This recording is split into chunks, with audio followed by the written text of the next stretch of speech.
Hey guys, good morning to you. Hope you're enjoying this blessed day. Hope you're out there enjoying it and making the most of it. Um, it's been about a week since I posted the vacation revelation video and talked about the next steps that Jen and I are taking in our lives and the audit that we did of our lives and what it revealed in so many areas. And I posted that video, and it's been seen over the social media arenas that I use. It's been seen over 1,000 times, um, which is huge, for me. It may not be huge in this whole viral video world that we're in, where people get millions and millions of views. But for me, that's huge, and it really goes back to why I have been doing this for years. Why I do my blog posts, why I do the videos. At the end of the day, for me, it's always been about being able to positively impact at least one person. And that's always been my goal. If anything I post, if anything I share can positively impact one person's life, then I consider it a success. So I've heard from several people already, and I know many have done audits themselves. Many are planning to do audits here pretty soon, and I think that's a great thing. I think it's a great thing to step back and look at where you are in your life and assess, where you are, where you feel God's calling you to be, and how you're moving towards that. Are there changes you need to make? Are there things that you need to do differently?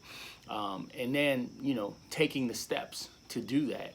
And that's always the key. The key is always about the next steps and how you follow up with whatever it is that you've determined you need to do. For Jen and I, as I talked about, we charted out some steps that include daily activities, and the key is we've been holding ourselves accountable. That's always the key, is holding ourselves accountable. And we've noticed many new doors that have opened up just in the couple of weeks since we came back from vacation, and we determined that we needed to do certain things, and we started taking those steps. We've seen a number of doors open up that we didn't think were there, and thank you God for opening those doors. But even when those doors are opened, even when those doors are open to new opportunities, fear still starts to creep in, because now you're going into uncharted territory. And even though those steps could lead you to being successful in whatever it is that you want to accomplish that's been placed on your heart, fear still creeps in.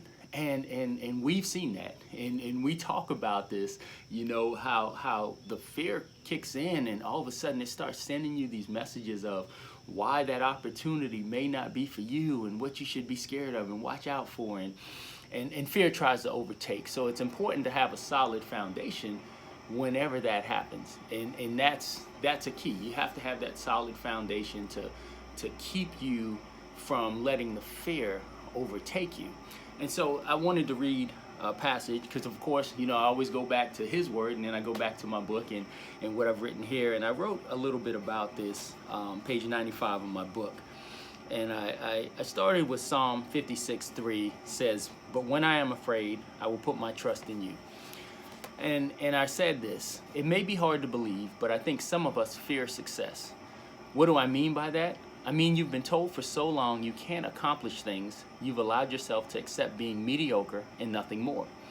You fear what success might feel like because you've never allowed yourself to experience it. You became comfortable with mediocrity and just getting by. It's what you know and where you're used to being. It doesn't require a whole lot of effort or faith on your part. You never have to stretch yourself to just be mediocre. You don't have to take chances and perhaps, dare I say, fail. So you stay in that place telling yourself you're comfortable and content, but you're not. God didn't make you to live a life of mediocrity.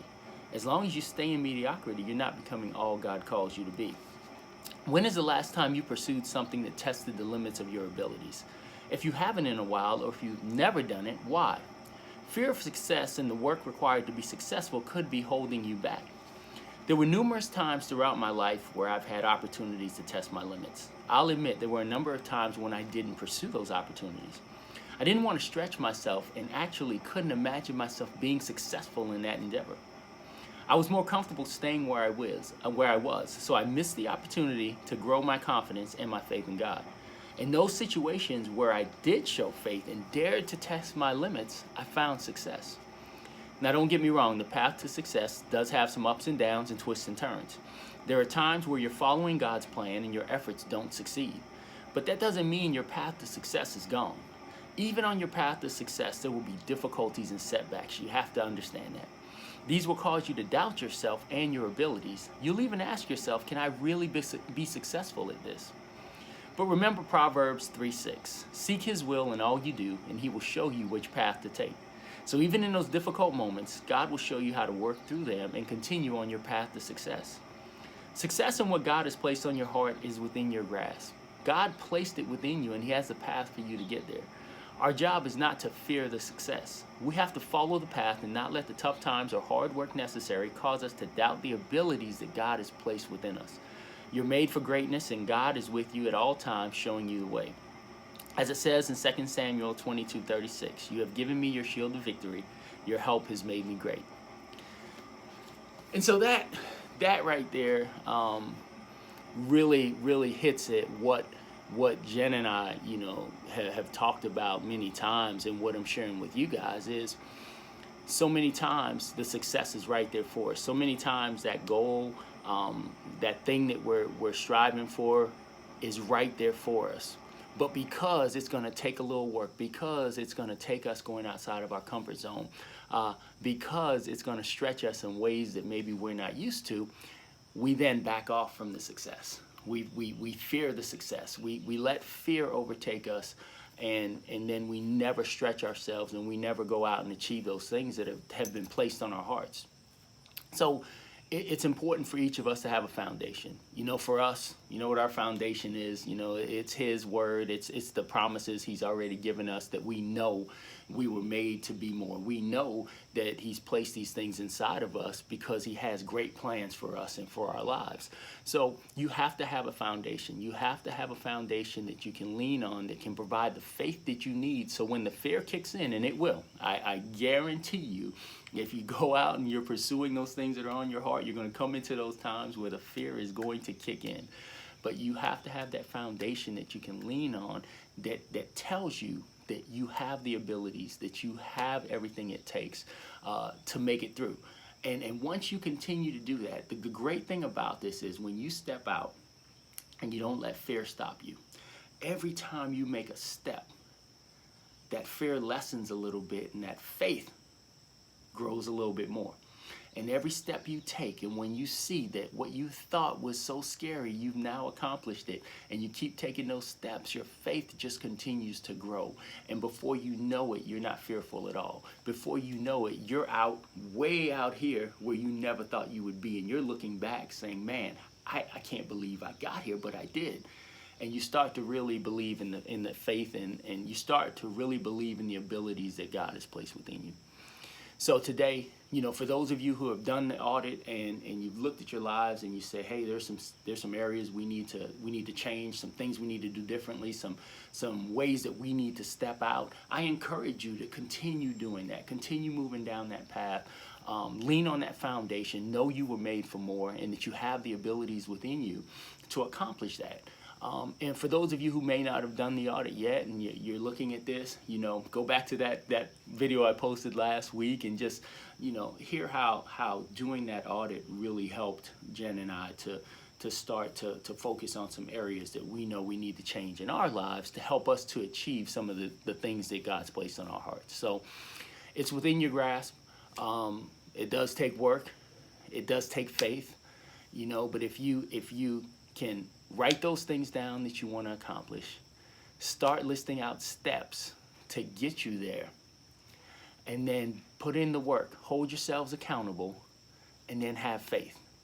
You follow those steps, you will get to that place where you want to be. You will get to that place where you've achieved what's right here, what's on your heart. You have it within you. You just have to believe. Go out and do what you need to do. All right, guys. Have an awesome day. Great talking to you again. I'll probably post a video in another week or so. We'll continue moving down this path. And I pray for all of you that you can continue to move down towards the goals that you've set for yourselves, for the things that God's placed on your heart. God bless, guys. Have a great day.